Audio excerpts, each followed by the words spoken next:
할렐루야. 온 우주 만물을 창조하시고 여전히 사랑으로 다스리신 하나님, 저희들을 향하신 특별하신 사랑으로 오늘도 이렇게 함께 예배드릴 수 있도록 인도해 주심 감사드립니다. 새롭게 허락하신 2026년도 2월의 첫날 주일 예배를 드리며 저에게 주신 새 마음을 잘 간직하며 살아가고 있는지 돌아보게 됩니다. 말씀과 기도로 주님을 더 알고 주님 뜻에 순종하며 주님을 닮아가고자 소원했지만 저희는 여전히 내가 나의 주인이 되어 내 뜻대로 살고자 했습니다. 내가 원하는 방법과 방향에 주님의 뜻을 끼워 맞추고자 애쓰기도 했습니다. 주님께서 저희에게 어떤 성취나 능력을 주셨든 저희가 가장 기뻐해야 할 이유는 주님께 저희 삶을 맡기고 매일매일 주님의 임재를 경험할 수 있다는 것임을 잊지 않게 해주세요. 주님 안에서 참 기쁨과 평화를 누리는 우리 공동체 되도록 인도해 주시옵소서. 그래서 저희를 보내신 섬김의 현장에서 주님의 그 충만하신 사랑이 차고 넘치게 해주세요. 이곳에 있는 우리의 자녀들이 신체적으로 또 영적으로 건강하게 잘 자라나 주님을 아는 것이 삶의 큰 기쁨이요 축복임을 고백하며 세상이 주는 여러 도전들 속에서 타협하지 않고 믿음으로 승리하게 해주세요. 함께하는 임창진 목사님 가정도 기억하셔서 이곳에 머무는 동안 쉼과 회복의 시간 될 수 있도록 은혜해 주시옵소서. 또 주중에 한국에 돌아가는 우리 하람이와 설정숙 권사님 또 주찬이에게 순적한 여정 허락하시고 건강을 지켜주세요. 유나 빛나도 마닐라 선교팀 섬기는 가운데 주님의 예비하신 은혜로 지치지 않고 큰 기쁨을 누리게 해 주시옵소서. 오늘 홍순규 목사님을 통해 선포되어지는 말씀을 믿음으로 받고 또 깨닫게 하시는 그 말씀에 순종하여 살아가는 저희 모두 될 수 있도록 지켜주시옵소서. 우리 조국 대한민국과 보내신 필리핀 이 땅에 주님의 공의가 물처럼 또 정의가 마르지 않는 강처럼 흐르게 하시옵소서. 이 시간 모든 영광과 찬양을 홀로 받아 주시옵소서. 십자가에 달려 죽기까지 아낌없는 사랑으로 여전히 함께 하시는 우리 주 예수 그리스도의 이름으로 기도드립니다. 아멘.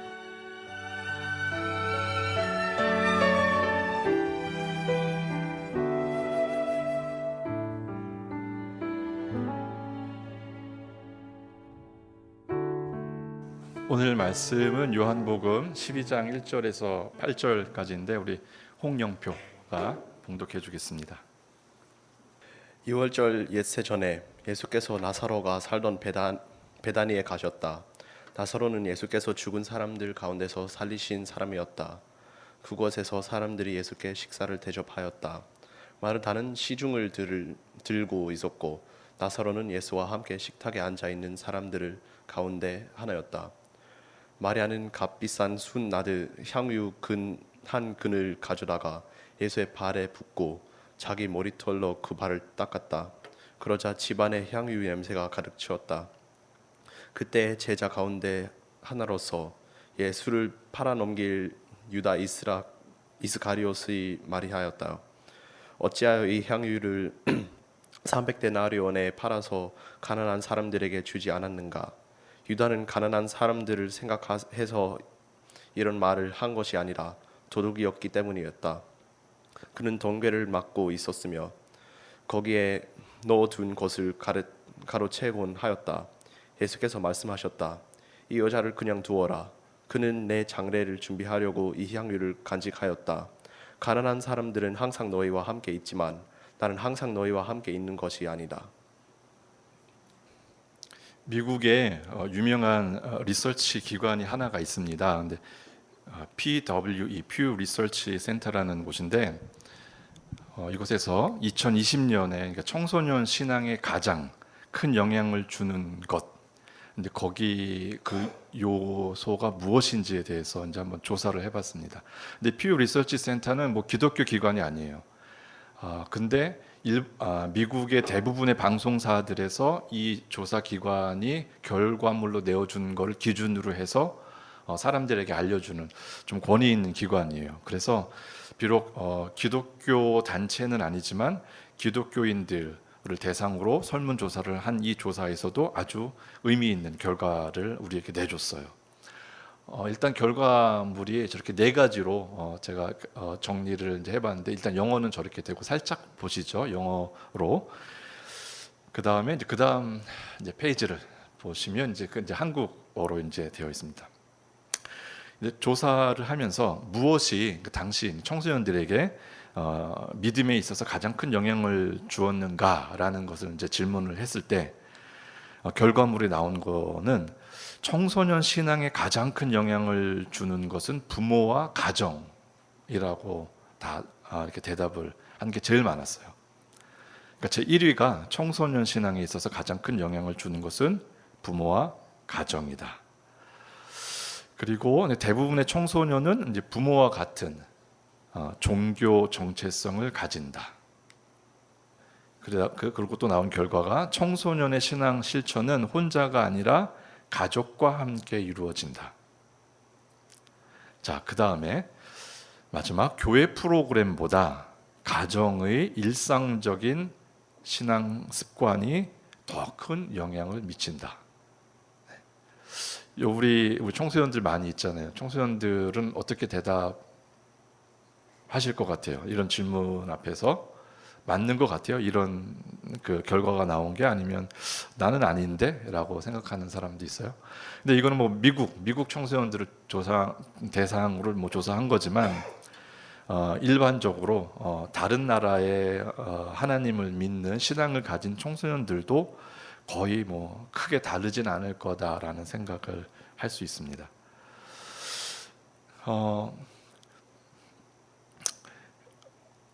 가정이 참 중요하다라는 것, 그리고 저는 네 번째 문장에서 참 충격이 되더라고요. 교회 프로그램보다 가정의 일상적 신앙 습관이 더 큰 영향을 미친다.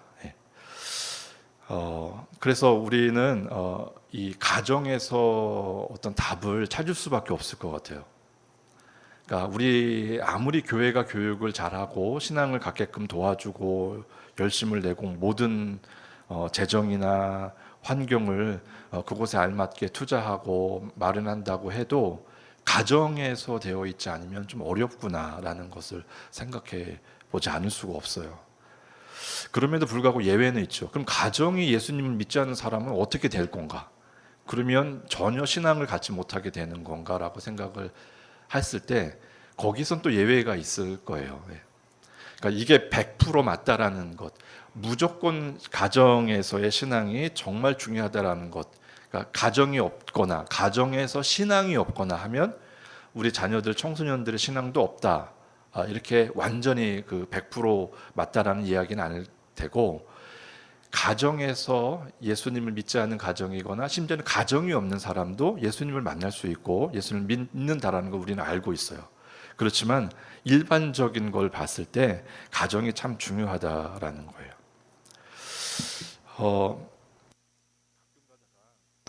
가끔 가다가 이제 아내랑 얘기하면서 이렇게 지나가는 이야기들 중에 잘 잊혀지지 않는 이야기들이 뭐 몇 가지가 있는데 그 중에 이제 이런 이야기였어요. 이제 아내가 아주 어렸을 때 여기서 가장 어린 사람보다 아마 더 어렸을 때 것 같아요. 이제 밤에 누워서 엄마 왜 사람들은 밤에 누워서 자? 만약에 우리 성결이가 막내 때 만약에 밖에 딱 누워 있으면서 하늘을 보면서 이제 아빠한테 아빠 왜 사람들은 누워서 자 이렇게 물어보면 어떻게 대답하실까? 여러분도 한번 상상을 해보시고 자 이제 그 다음에 저런 환경을 한번 생각해 보세요. 그러니까 엄마랑 아이가 딱 이렇게 누워서 근데 밤에 하늘과 별과 달이 보이는 이 위를 보면서 질문하는 거예요. 엄마 왜 사람들은 누워서 자? 그러면 엄마가 야 그러면 엎어져서 자냐 이놈의 자식아 이렇게 얘기할 사람은 없잖아요. 고민을 할 거잖아요. 왜 사람은 누워서 잘까? 근데 이게 고민한다고 답이 쉽게 나오지는 않을 거예요. 그냥 순간적으로 뭐가 나와야 되거든요.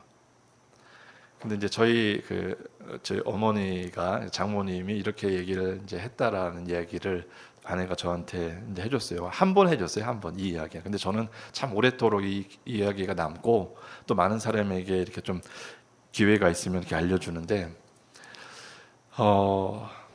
사람들은 앞만 보고 가잖아요. 그리고 대부분 밑에를 많이 봐요. 뭐 자신이 있는 사람은 뭐 사람들 얼굴도 뭐 많이 보고 다니겠지만 그렇다고 해서 하늘을 보고 주로 살아가는 사람들은 없어요. 그러니까 사람이라는 존재가 그런 것 같아요. 주로 이제 앞을 보게. 그런데 잘 때만이라도 누워서 자면 눈이 하늘로 가잖아요. 그러면 우리를 만드신 하나님을 잘 때만이라도 한번 보고 생각해 봐라. 이래서 사람은 누워서 자는 거야 라고 우리 장모님이 이제 아내한테 얘기를 해줬다라는 거예요. 되게 맞는 이야기 같아요. 그리고 이게 딱 우리 장모님의 신앙이에요. 딱 그 느낌이. 그리고 이 신앙 속에서 조금씩 그런 유산을 물려받은 그 신앙의 감각을 물려받은 제 아내가 가지고 있는 어떤 그 신앙의 틀이 이거 같아요. 딱 잘 때만이라도 하나님을 봐야지. 그래서 사람은 누워서 자게끔 하나님이 그렇게 만드신 거구나. 근데 우리 잘 때만이라도 하나님을 생각하면서 자는 사람 그렇게 많지는 않잖아요. 그렇죠? 아마 많지 않을 거예요. 누우면 일단 피곤한 것 때문에 이렇게 잠들게 되는 거지, 내가 하루를 정리하면서 나를 지으신 하나님을 보고 생각하고 잠시라도 그러면서 잠이 드는 사람이 얼마나 될까? 근데 어쨌든 이 대답은 정말 좀 중요한 대답 같아요. 잘 때만이라도 하늘을 보고 나를 만드신, 그리고 나를 창조하신 주인 되신 하나님을 잠깐이라도 보고 생각하고 자라는 것. 여러분들 중에는 좀 이렇게 신앙생활이 이렇게 평탄하게 가는 가정들도 있을 거예요. 대단하게 막 굴곡이 심하고 뭐 이런 가정 말고 평탄하게 가는 가정도 있고, 어떤 가정은 좀 중간중간에 되게 커다란 일이 많이 일어나서 그때마다 심각하게 하나님의 뜻을 구하고 기도하고 힘들어하고 괴로워하고 이런 가정들도 우리는 많이 있어요. 근데 우리 가정이 어떤 가정일까, 이런 것들을 한번 생각해 보게 됐어요. 제가 자라온 가정은 어떤 가정이었을까 한번 생각해 보면서, 내가 갖고 있는 신앙은 하나님께 대한 그 감성, 감각, 그 틀은 어떤 상태 속에서 나는 형성되었을까, 이런 것도 한번 궁금해 봤고, 그리고 생각해 보게 되었어요. 이걸 생각하면서 저는 이거를 우리 같이 먼저 생각해야겠다라는 게 있었어요. 여러분, 이제 우리는 자동차로 잠깐 빠질게요. 자동차 가면 저렇게 두 종류의 자동차가 있어요. 왼쪽 형태의 자동차, 오른쪽 형태의 자동차. 핸들 이런 건 없어요. 그러니까 발 밑에만 지금 찍은 거잖아요. 그럼 발 밑에 보면 왼쪽은 누르는 게 3개가 있어요. 오른쪽은 2개가 있어요. 3개가 있으니까 되게 복잡하잖아요. 근데 왼쪽 2개는 이제 악셀레이터라고 써 있고, 그 다음에 브레이크 2개밖에 없어요. 그러니까 악셀을 밟으면 부릉 하고 빨리 가고, 브레이크를 밟으면 끼익 하고 쓰는 거, 그게 이제 오른쪽에 있는. 왼쪽에 있는 거는 악셀 브레이크는 같은데 그 옆에 클러치라는 게 하나가 더 있어요. 클러치. 그러니까 이거는 운전 안 해본 사람은 잘 모를 거예요. 운전했다고 해도 요즘에 오토매틱만 탄 사람들은 이제 왼쪽에 잘 이해가 안 되죠. 근데 이제 이 왼쪽을 한번 살펴보려고 그래요. 근데 클러치가 뭐냐면, 클러치는 일단은 수동 기어에 있는 장치예요. 그러니까 우리 차가 오토매틱이 아니다. 뭐 요즘에 우리는 매뉴얼이라고 하는데, 여기서 필리핀에서는 매뉴얼 스틱이다 이렇게 하면 그거는 수동 기어예요. 그러니까 속도가 올라갈 때마다 기어를 바꿔줘야 되는 걸 운전자가 해야 되는 거예요. 근데 기어를 바꿔줄 때, 그러니까 1단 하면 되게 천천히, 그렇지만 힘차게 가요. 2단 하면 약간 힘은 떨어지지만 조금 빨리 가고, 그렇게 해서 이제 5단까지 가잖아요. 그러면 힘은 좀 약해. 근데 엄청 빨리 가. 빨리 굴러가게끔 이렇게 작동이 되어진 기어거든요. 그러니까 1단부터 시작해서 5단까지 가는 거를 중간중간에 2단으로 바꾸고 3단으로 바꾸고 4단으로 바꾸고 5단으로 바꿀 때 뭘 눌러줘야 되냐면 클러치를 꽉 밟아줘야 돼요. 그러니까 클러치를 꽉 밟아주고 1단, 클러치를 꽉 밟고 다시 뉴트럴로 가서 2단 이렇게 가요. 또 클러치 밟고 3단, 클러치 밟고 4단. 다 클러치가 속도를 변환하기 전에는 항상 밟아야 돼요. 밟혀져 있어야 돼요. 근데 클러치 역할이 뭐냐면 뭐 기계 뭐 막 그림 그려놓고 그냥 보면 복잡하니까 그런 거 말고 자동차는 엔진으로 가잖아요. 엔진. 그러니까 엔진에서 그 연료를 폭파시켜 가지고 이게 막 올라간단 말이에요. 이게 피스톤이. 그럼 이거를 이제 굴러가는 힘으로 바꿔줘요. 그러니까 이걸 쉽게 얘기해서 이제 바퀴가 막 굴러가고 이게 엔진이에요. 그러면 엔진하고 바퀴랑 딱 물려서 걸어 이렇게 가면 돼요. 이렇게 이게 자동차가 가는 거예요. 근데 기아를 바꿔야 된다고 그랬잖아요. 1단, 2단, 3단, 4단, 5단 속도에 따라서 그때마다 이거를 바퀴랑 엔진이랑 싹 분리를 해야 돼요. 일단 그러고 나서 기아가 체인지 돼서 다시 이렇게 되고, 그러니까 딱 분리할 때가 클러치를 밟는 거거든요. 그러니까 기어가 바뀔 때 분리를 시켜주고 기어를 바꿔야 되고 다시 합체해서 막 굴러가고, 클러치 밟으면 딱 내려가고 기아 2단 들어가고 다시, 클러치 밟으면 또 이렇게 하고 기아 3단 올리고 다시 이렇게, 이런 식으로. 이게 이제 클러치라는 개념이에요. 그러니까 원래 엔진에서 잠깐 떼어줘야 돼요. 기어를 바꾸려면. 그래서 더 빠르게 속도를 올라가기 전에 분명히 기아를 바꿀 때는 클러치를 밟고 해야지, 안 하고 하면 다 망가져요, 기계. 예. 그래서 이게 그 클러치 역할이 이제 그런 거란 말이에요. 근데 옆에 건 오토매틱이에요. 오토매틱은 클러치가 있어 없어요? 클러치가 있을까 없을까? 오토매틱은. 이거 너무 쉬운 질문이잖아요. 예. 클러치가 있어요. 네, 없으면 제가 이렇게 질문 안 하는데 없을 것 같잖아요. 근데 이 클러치가 있어요. 오토매틱도. 대신 자동으로 자기가 알아서 바꿔주는 거예요.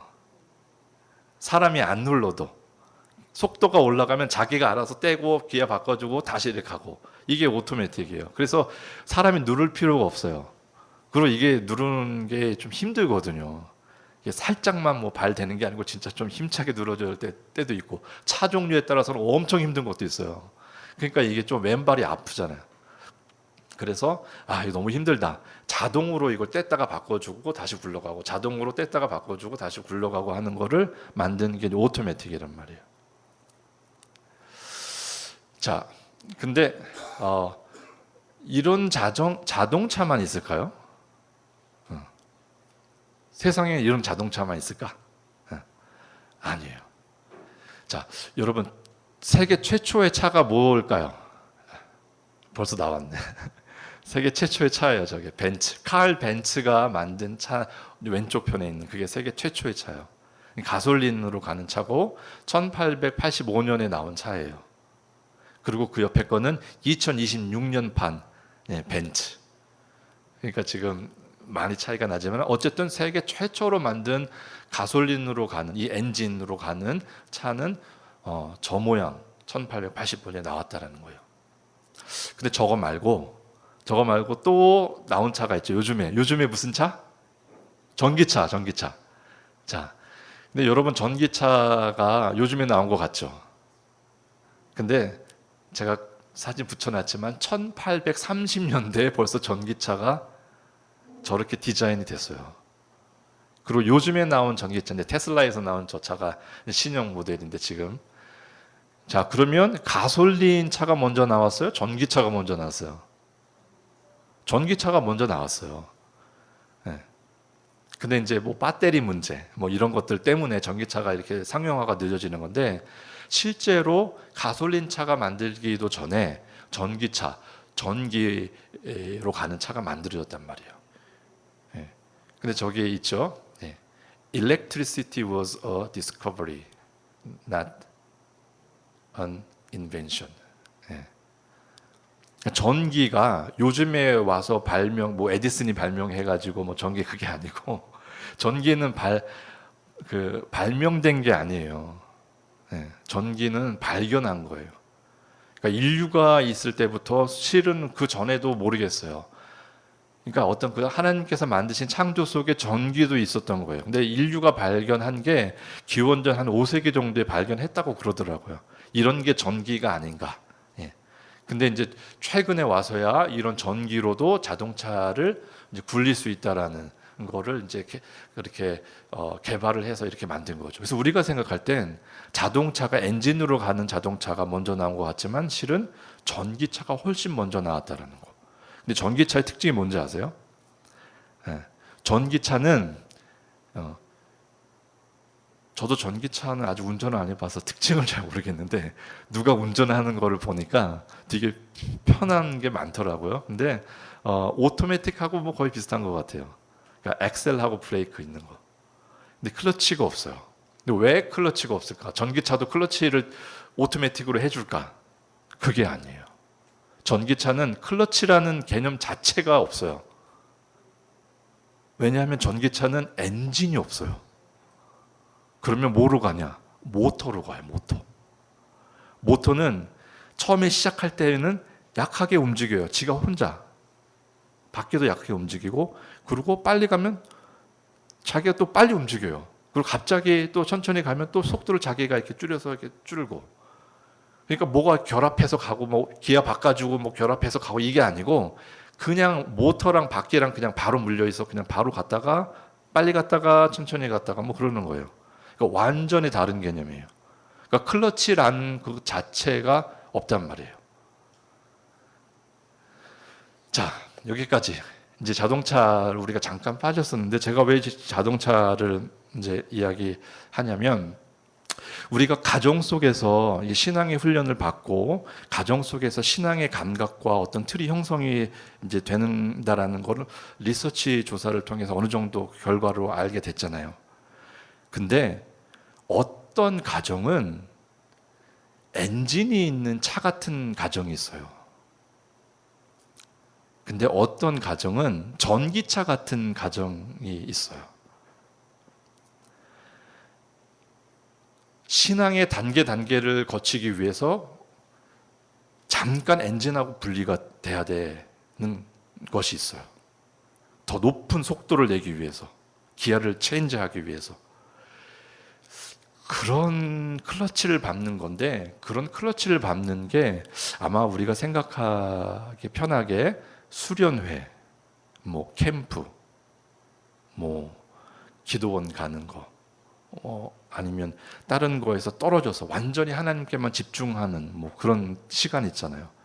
그런 것이지 않을까 생각을 해요. 그러니까 일상생활에서 일단은 분리가 완전히 돼서 하나님만 집중할 수 있는 시간을 갖고 그 시간이 끝나면 다시 일상으로 복귀를 하는 이런 형태의 신앙을 가지고 있는 가정들이 있어요. 근데 어떤 가정은 그런 게 별로 없어요.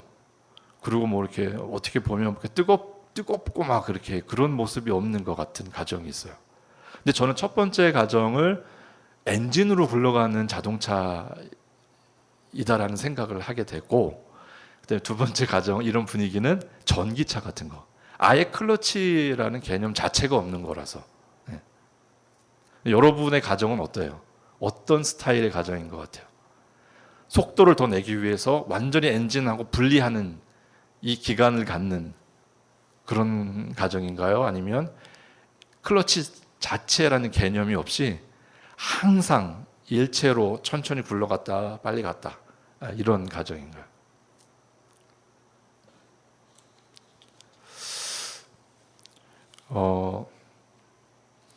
만약에 우리 가정은 전기차 같은 가정이다, 모터로 굴러가는 가정이라고 생각할 때 엔진으로 굴러가는 가정을 보면 달라요. 근데 이 세상에는 모든 차들이 엔진으로 굴러간다라고만 생각하면 안 돼요. 그런지 알았지만 생각해 보니까 전기차도 있네. 그럼 전기는 최근에 뭐 발견된 거겠지, 엔진차 보고. 근데 그게 아니잖아요. 실제로는 엔진으로 굴러가는 차보다도 훨씬 뭐 한 50년 정도 먼저 이렇게 발명이 된 거고. 그러니까 어느 게 하나가 먼저가 아닐 수 있겠다라는 생각을 하게 돼요. 그러니까 어떤 사람은 우리 어릴 때 어른들 어릴 때 생각해 보면 수련회 갔다 온 다음에 여러분 어때요? 기분이 클러치 잠깐 하고 그다음에 다시 일상으로 복귀했을 때 속도가 높아졌을 때 그 느낌 있죠. 예. 그러니까 수련회 같은 거 경험 못 해본 분은 이게 무슨 얘기인지 모르겠지만 우리 어른들은 적어도 충분히 공감하시잖아요. 예. 수련회 갔다 온 다음에 부흥의 다음에 뭐 어떻게 뭐 큰 감격을 받고 난 다음에는 속도가 확 높아져요. 예. 그러다가 또 클러치를 한번 바꿔줄 때가 있어요. 예. 기아를 바꿔줘야 할 때가 있어요. 그러고 되면 또 속도가 또 높아져요. 예. 그러면 지금까지 그 속도가 높아져서 우리는 기아 100단으로 가고 있나요? 그건 아니잖아요. 예. 뭐 내려가기도 하고 올라가기도 하고 이제 그렇잖아요. 예. 그러니까 이런 어떠한 그 완전히 삶에서 분리돼서 그 하나님만을 외치고 부르짖고 집중하는 시간을 갖는 게 그것만이 정석이라고 생각을 하면 우리가 이 세상의 가정, 이 세상의 자동차는 다 엔진으로만 가는 자동차라고 생각하는 것과 비슷하지 않을까 생각을 했어요. 물론 제가 예를 찾아야 됐기 때문에 이렇게 저는 그렇게 고민을 했지만, 그래서 제가 지나온 신앙생활을 살펴보면 저는 엔진으로 굴러가는 자동차의 가정에서 엔진으로 굴러가는 교회의 스타일에서 믿음이 시작됐던 것 같아요.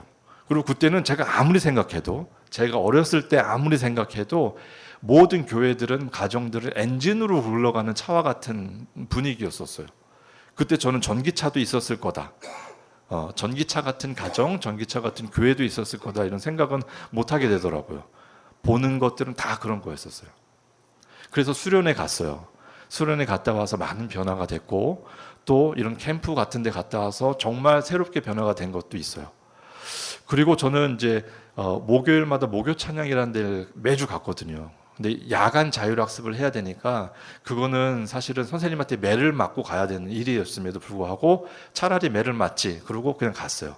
가고 열심히 찬양하고 뜨겁게 찬양하고 뭐 눈물도 흘리고 뭐 그런 시간들, 청소년 시간은 사실 그렇게 보냈어요. 어느 정도였냐면 매일매일 하나님한테 찬양을 해야 되겠다 이렇게 마음을 먹고 학교를 가기 전에 교회를 먼저 가요.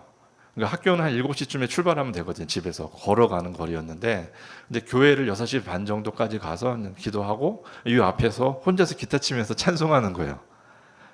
저는 그게 제가 매일매일 해야 되는 어떤 클러치라는 생각을, 그때는 클러치라는 개념을 잘 모르니까, 근데 지금 생각해 보면 그러한 작업들이 그 엔진으로 굴러가는 자동차로서의 그 신앙을 형성해 갔던 시간이었던 것 같아요.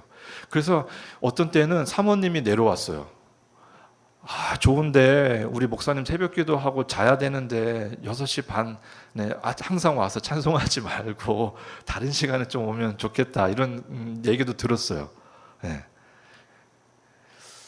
그러니까 약간 제가 생각했을 때는 저는 정상인데 다른 사람이 생각했을 때는 조금 불편한데 이런 느낌을 가진 그런 모습들이 아마 있었을 거예요. 그러니까 우리 선생님이 생각할 때도 얘는 왜 맞고 야간 자율학습을 안 하고 어디 가지? 목요일 날? 네. 그랬을 거예요. 그렇게 우리 학년이 한 1000명 정도 되거든요. 1000명 정도 된 학생들 중에 선생님한테 맞고 나랑 같이 목요 찬양을 가는 학생은 2-3명 정도 있어요. 1000명 중에 2-3명. 이런 애들은 좀 이상하게 보여지겠죠. 더군다나 예수 믿는 선생님한테도 지금은 너 공부해야 될 텐데 목요 찬양 가야 될 때가 아니라고 생각을 하시니까. 네. 그리고 식사 시간에 우리 반에 60명이거든요. 60명이면 뭐 이것보다 조금 더 많잖아요. 그러면 점심시간 되면 식사 시간에 아이들끼리 같이 뭐 이렇게 점심 먹는 친구들 있잖아요. 딱 먹기 전에 기도하고 먹는 친구들은 60명 중에 한 2명 뭐 이렇게 있었던 것 같아요. 네. 그리고 저는 되돌아보면 매일매일 성경 말씀을 읽어야 되니까 자율학습 시간에 성경을 2장을 읽었거든요. 그러면 뒤통수가 항상 긴장이 됐어요. 선생님이 지나가다가 때리거든요. 가끔씩 성경 보고 있으면 30cm 자 두꺼운 거로 이렇게 평면으로 때리면 좀 덜 아픈데 측면으로 이렇게 톡톡 때려요. 그러면 좀 그래요. 네, 성경 보고 있는데 누가 뒤에서 그래 봐 기분이 어떻겠어요. 근데 저는 그게 내가 해야 될 일이라고 생각을 했었어요. 그때 또 이런 일도 있었어요.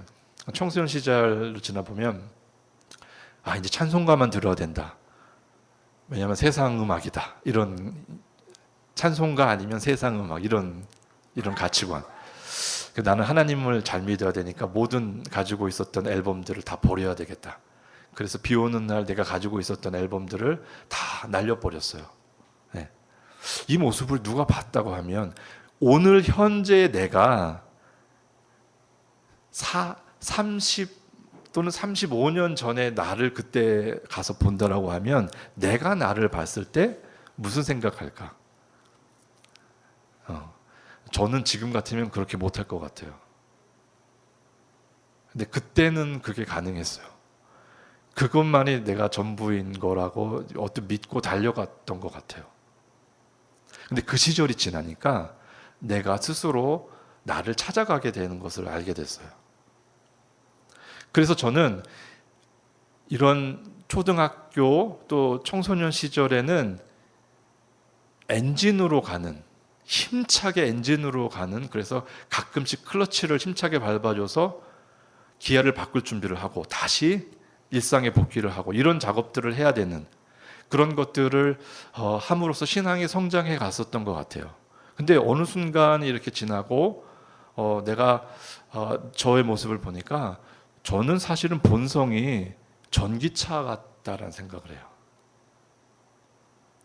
분명히 어린 시절 나는 그렇게 보냈는데 뜨겁게 기도하고 뜨겁게 통성기도 하고 밤 늦게까지 기도하고 아무도 없는 곳에서 기도 많이 하러 가고 그런 시절을 보내고 부흥회 하면은 항상 엄마 따라다니고 새벽기도 가고 수련회 갔다 와서 더 성장하고 뭐 이런 것들이 있었는데 어느 순간에서 제가 제 신앙의 어떤 형태나 그 감성을 보면 저는 오히려 전기차에 가까운 감성이다라는 생각이 들어요. 그래서 저는 지금은 통성기도 잘 안 돼요.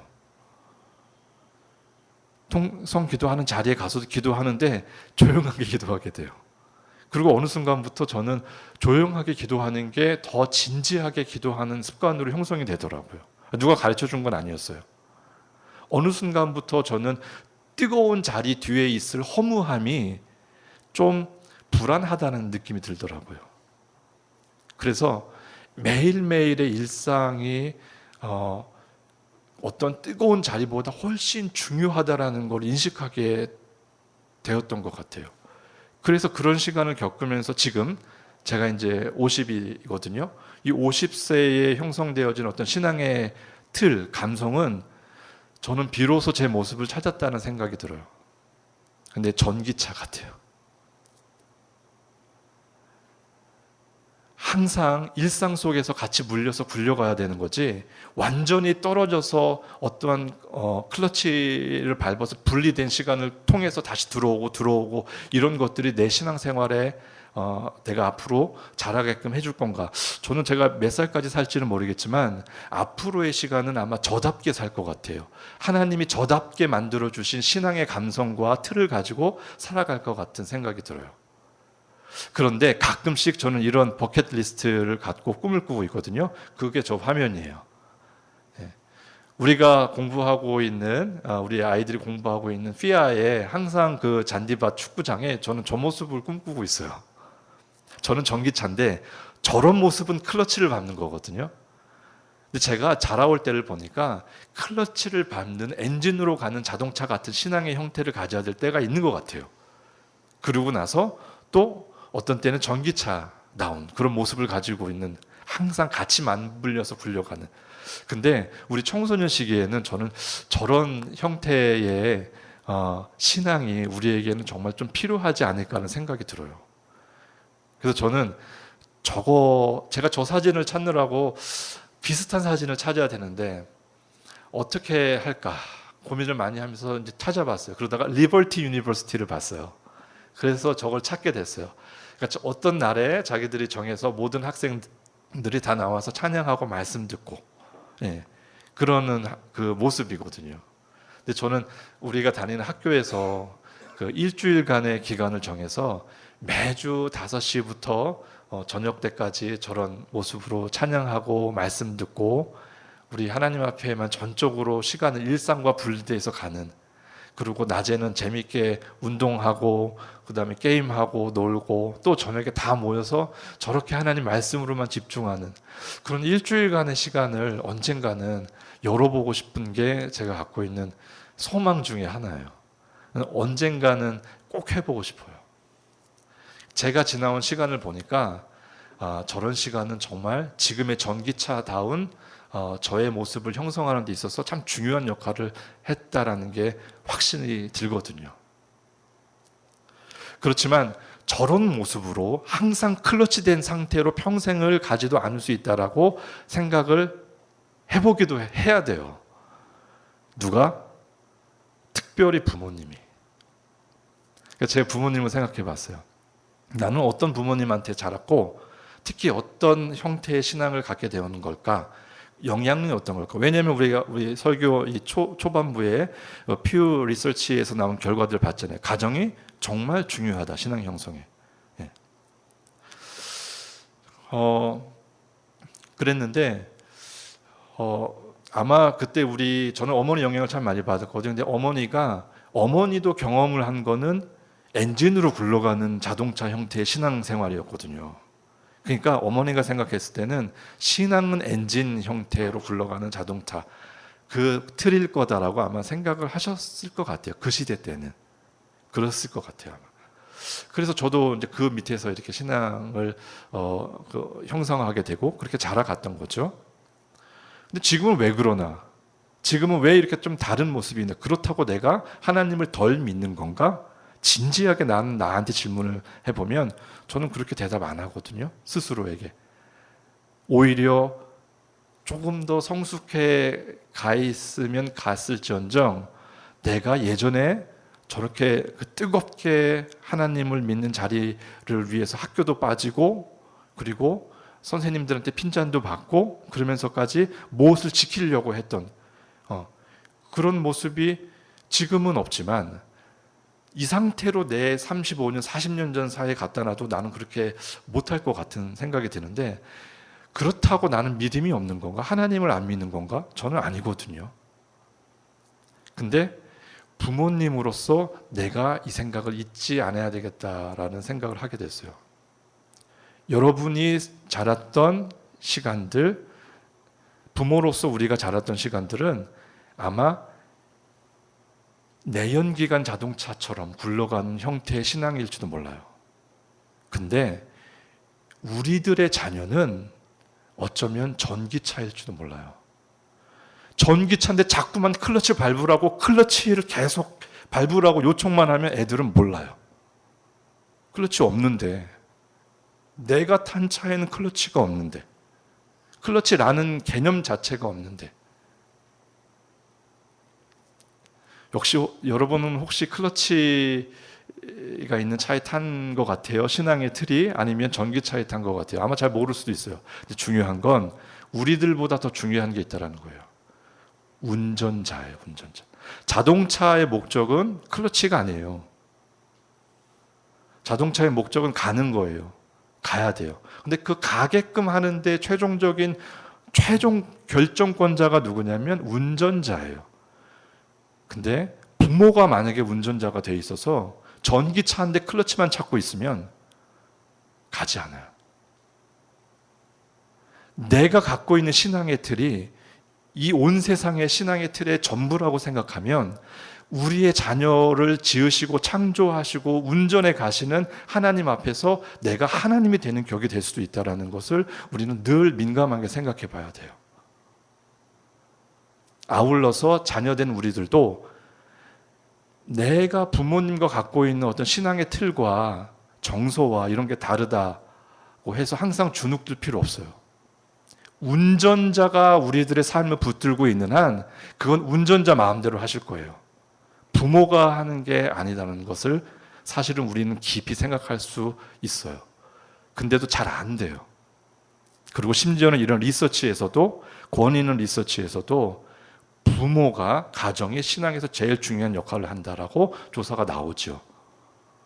그런데 곰곰이 생각하면 신앙의 틀에 어떤 그 감성에 하나님을 향한 그 어떠한 그 마음의 상태, 이런 모든 신앙의 모습이 갖춰지고 결정되어지는 것은 사실은 운전자이신 하나님에 의해서 결정되어지고 그 목적지가 그리고 그 방법까지도 다 하나님의 계획하시는 대로 우리는 가게 돼요. 내가 혹시 이런 틀에 있다고 해서 우리 자녀도 클러치가 있다라고 생각하지 않았으면 좋겠어요. 그리고 자녀들도 우리 부모님은 나랑 다른데 왜 항상 나를 이렇게 이해 못할까만 생각하지 말고 다른 자동차에 탔을 수도 있겠구나라는 것도 생각해 보면 어쩌면 부모님도 좀 이해할 수 있을지도 몰라요. 중요한 건 하나님이 우리의 운전자가 되어 가셔서 그리고 우리를 하나님을 믿게끔 하는 그 어떤 형태, 신앙의 감성 틀을 결정적으로 주관하시는 최종 권위를 갖고 있는 분이라는 것을 우리는 잊지 말아야 돼요. 청소년 시기는 그래서 중요해요. 청소년 시기 때에 우리의 추억은 죽을 때까지 가요. 우리 어른들은 다 그걸 지금도 실감하고 있어요. 청소년 시기에 하나님을 만났던 그 만남의 기쁨과 감격과 감정은 지금도 죽기 전에까지도 우리의 온 전 존재 속에 묻혀 있어요. 그래서 우리를 지탱하는 아주 튼튼한 뿌리가 되어가요. 그런데 이 청소년 시기에 정말 중요한 게 뭐냐면 남의 의식을 너무 의식하지 말라는 거예요. 오늘 나온 마리아는 아주 값비싼 향유를 깨서 예수님 발에 부었어요. 당장 다른 눈들이 그걸 보고 얘기하기 시작해요. 그걸 왜 깨냐? 그걸 팔면 얼마가 되는지 아느냐? 그게 무슨 짓이냐? 뭐부터 시작해가지고. 근데 이 마리아는 예수님한테만 집중해요. 그리고 그걸 깨고 예수님께 드리고, 근데 그 의미를 아시는 분이 예수님이셨어요. 다른 사람 신경 쓰지 마라. 잘했다. 이 시간에, 우리의 시간에 예수님만 신경 쓰고 다른 사람 눈을 의식하지 않는 시간을 보내지 않으면 우리는 평생 못할 수 있는 게 있어요. 제가 유년 시절에 청소년 시절에 경험했던 걸 지금 못하거든요. 지금 안 돼요. 여러분들 지금 청소년 나이에 있는 우리들이 지금 꼭 해야만 하는 게 예수님만 바라보고 예수님께만 집중해서 내가 할 수 있는 거를 해야 하는 시간이에요. 그리고 그것을 추억으로 만들어 가야 하는 시간이에요. 근데 분명히 남의 눈이 뭐라고 할 거예요. 분명히 남의 눈들이 그걸 보고 뭐라고 할 거예요. 그거 생각하지 말고 이거는 여러분과 예수님하고의 관계예요. 예수님만 바라보고 그 일을 하세요. 그리고 예수님만 그 의미를 알아주면 돼요. 주변에서는 왜 깼냐, 얼마인지 아느냐, 별의별 소리가 다 들릴 거예요. 근데 그거를 할 수 있는 시간이 바로 우리의 지금 이 시간이라는 거예요. 여러분이 지금 중요한 것, 예수님만 의미를 아시고 오케이 하시면 나는 할 거야 라는 그 결심을 가지고 해야 될 시간은 길지 않다라는 것. 지금 시간이 지나면 어렵다라는 것. 과감하게 클러치를 누르고 과감하게 하나님만을 의식하고 전적으로 생각하고 몰입할 수 있고 하나님만 의미를 아신다라고 하면 됐다라는 그 믿음을 가지고 무엇인가를 해야 될 때 하세요. 그것이 여러분들 평생 가슴 속에 남아있고 하나님도 그 추억을 계속 간직하고 속삭이실 거예요. 우리가 예수님 때문에 과감하게 다른 사람 의식하지 않고 예수님만 의미를 알아주시면 됐다라고 하는 마음을 갖고 예수님을 위해서 무엇을 하는 우리가 되기를 소망하고 바랍니다. 하나님 아버지, 저희의 지나온 모습들을 보면 이런 신앙의 모습들이 항상 같지만 않고 변해가고 또 성장해 가고 있음을 저희들은 알게 되고 깨닫습니다. 그렇지만 이 모든 길에 있어서, 이 방향에 있어서 최종 결정권자는 저희의 삶을 운전하고 계시는 하나님이심을 저희가 믿습니다. 저희의 모습이 저희의 본연의 모습을 찾도록 인도하시는 하나님의 인도하심 속에서 변형된다 할지라도 당황하지 않고 저희를 인도해 가시는 저희 삶의 주인이신 하나님 아버지를 진실하게 그리고 꽉 붙잡고 걸어갈 수 있는 저희 모두가 되게 해주세요. 무엇보다 청소년의 이 시간에 이 중요한 시기를 살고 있는 우리가 예수님만 그 의미를 알아주신다면 나는 그 어떤 시선도 보지 않고 예수님 때문에 하겠다라는 마음의 결심과 행동까지 이어지는 저희들이 이렇게 아름다운 결정이 있는 이 청소년의 시간들을 보낼 수 있도록 도와주세요. 예수님 이름으로 기도합니다.